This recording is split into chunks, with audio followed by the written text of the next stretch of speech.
एक और हमारे सामने महानूर असद जो हैं एक परिंदे की फरियाद अल्लामा इकबाल की शायरी है वो पेश करना चाहती हैं। तो प्लीज़ महानूर कैमरा की तरफ से। महानूर असद। परिंदे की फरियाद। आवाज़। आता है याद मुझको गुजरा हुआ ज़माना, वो बाग की बहारें वो सब कटे जहाना। आज़ादियाँ कहाँ है वो अपनी घोंसले की, अपनी खुशी से आना अपनी खुशी से जाना। लगती है चोट दिल पर आता है याद जिस दम, शबनम के आंसू पर कलियों का मुस्कुराना। वो प्यारी प्यारी सूरत वो कामने सी मूरत, आबाद जिसके दम से था मेरा आशियाना।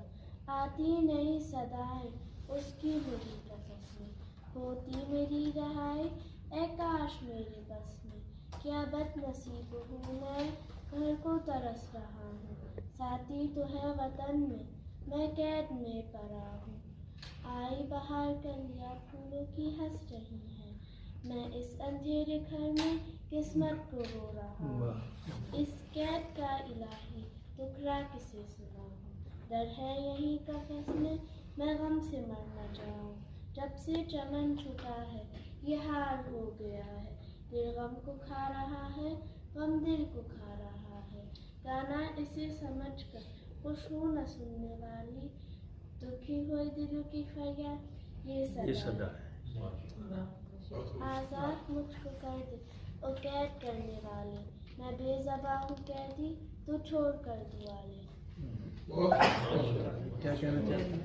अल्लामा इकबाल की इस खूबसूरत नज़म का उन्वान है परिंदे की फरियाद। आपको पता है साथियों, इस नज़म में एक ऐसा परिंदा फरियाद कर रहा है जो कि एक कैद में अपने घर से बहुत दूर है और अपने घर की यादों से तड़पा रही है।